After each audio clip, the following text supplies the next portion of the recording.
Bonjour les amis, comment traiter de manière originale le séisme qui s'est déroulé hier, séisme que je vous annonçais d'ailleurs dans la vidéo que je faisais pendant que la juge Bénédicte, de Pertuis, pendant 2 heures expliquait tout le mal qu'avaient fait Marine Le Pen et les élus du RN pour justifier finalement le carton rouge pour les présidentielles de 2027, 5 ans d'inéligibilité, 4 ans de cabane dans 2 ans avec le bracelet électronique, 100 000 euros d'amende, 24 mecs du RN condamnés. Heureusement que le pauvre Jean-Marie, le vieux Jean-Marie, a eu la bonne idée de mourir, sinon il aurait fini sa vie avec un bracelet électronique.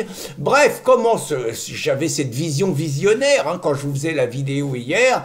Donc, comment traiter ça de manière originale? Bon, je vais pas dire qu'il faut pendre les juges, parce que déjà qu'on se prend une campagne en ce moment, il paraît qu'on a encore fait riposte laïque, l'AFP a sorti un truc, il paraît qu'on a encore menacé les juges de mort. Bon, j'espère que je vais pas me reprendre une réquisition, ça serait la troisième, une perquisition, ça serait la troisième, ça serait pas trop drôle quand même, donc je vais pas vous traiter ça comme ça, je vais pas vous traiter ça sur le côté, est-ce que Bardella c'est la meilleure solution pour succéder à Marine, est-ce que Marine c'est irrémédiable, est-ce qu'il y a encore des chances?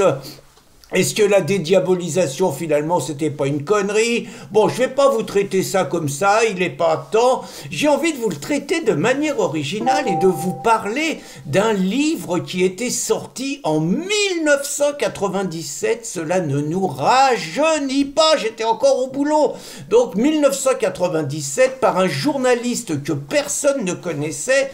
Et ce journaliste avait écrit un bouquin aux éditions Grasset intitulé le coup d'état des juges. Et pourtant, outre le fait que ce journaliste n'était pas connu, les Français en général se réjouissaient que des juges comme Van Ruybeck, rappelez-vous, Eva Joly, Philippe Courroy, un ou deux autres, Alphen, le juge Alphen aussi, on ne parlait que d'eux, c'était les chevaliers blancs, ils sauvaient l'honneur du pays contre les méchants politicards, contre les méchants chefs d'entreprise, contre d'autres élus, contre des préfets même et tout. Allez hop, tous les jours les médias les mettaient en avant, c'était des espèces de Robin des Bois qui vengeaient les pauvres en punissant les riches. Donc ça paraissait plaire.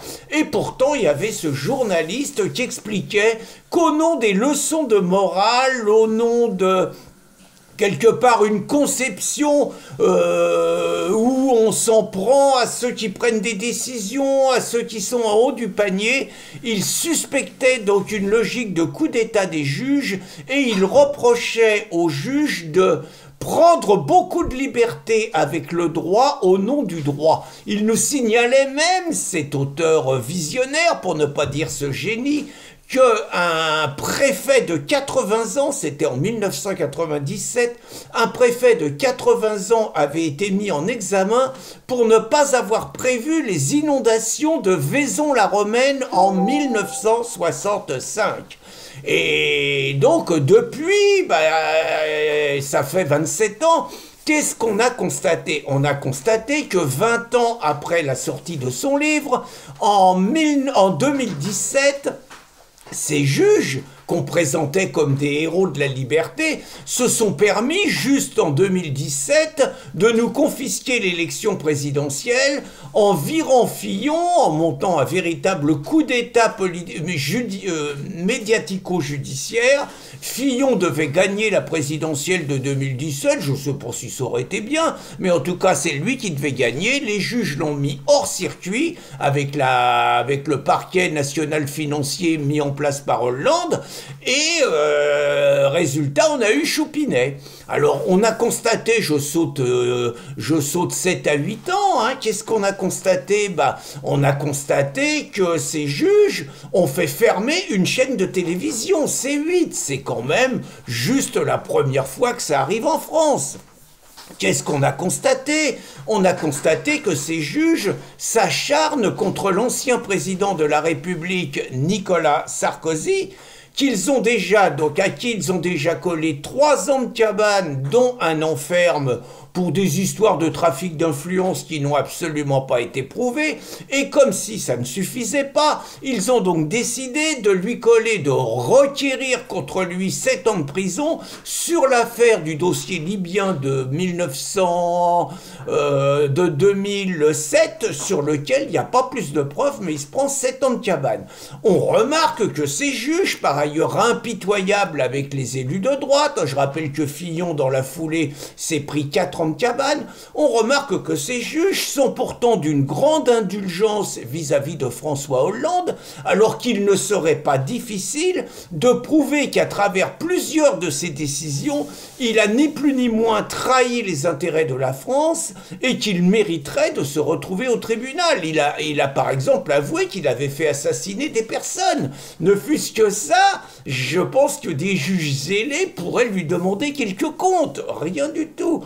On peut remarquer également que Dominique Voynet, ministre sous le gouvernement Hollande, sous le gouvernement Jospin, qui a avoué avoir trahi les intérêts de la France en sacrifiant notre filière nucléaire et donc en trahissant nos intérêts et à qui on devrait demander des comptes pour les notes d'électricité qu'on se prend, non seulement Dominique Voynet est toujours députée, non seulement aucune action n'est engagée contre elle, mais qu'en plus elle vient d'être nommée dans une commission chargée de surveiller la fiabilité du nucléaire. Donc vous voyez les juges, hein, intéressant quand même, hein, en sachant que parmi tous ces juges qui faisaient la loi dans les années 1997, ils ont presque tous fini en politique, et qu'Eva Joly a même été Eva Joly, faut rappeler, nous ne foulons pas des défilés militaires, nous foulons des défilés citoyens et autres. Bon, elle a été quand même candidate au présidentiel, je sais plus qu'en 2007, je crois, où elle a fait un score ridicule. Et donc nous constatons que ces mêmes juges, la semaine dernière, ont condamné Éric Zemmour, contre lequel il multiplie les procès. Je m'interroge, parce qu'il va bien y avoir l'écolo de service ou l'insoumis de service qui va faire une proposition de loi en disant que tout candidat condamné par la justice pour incitation à la haine ne pourra plus postuler à la présidentielle. Celle-là, ils vont nous la faire avant 2027. Hein.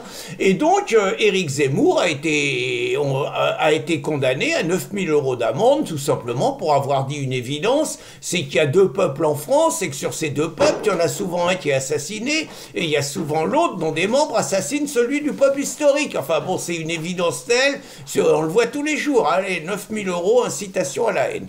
Et ce sont donc ces mêmes juges qui ont donc décidé que c'était à eux de choisir les candidats pour la présidentielle en 2027 et que c'était leur mission d'éliminer les candidats qui ne plaisaient pas au système pour 2027, dont la mascarade de justice hier avec la lecture pendant 2 heures donc de la juge Béatrice de Pertuis. Alors on est obligé de se dire qu'un homme qui en 1997 écrivait un tel livre, Le coup d'état des juges, alors que franchement les juges en 1997 avaient une bonne image d'eux-mêmes, vous voyez, le rôle des petits qui s'attaquent aux gros, quoi, donc ça plaît toujours. Bon, on est obligé de se dire que ce visionnaire était un génie. Et évidemment, vous me demandez, haletant, mais qui c'était ce génie? Eh bien, il s'appelait Éric Zemmour. Il avait raison là encore, comme il a toujours eu raison sur tout ce qu'il nous a décrit et tout ce qu'il nous a alerté depuis plus de 30 ans.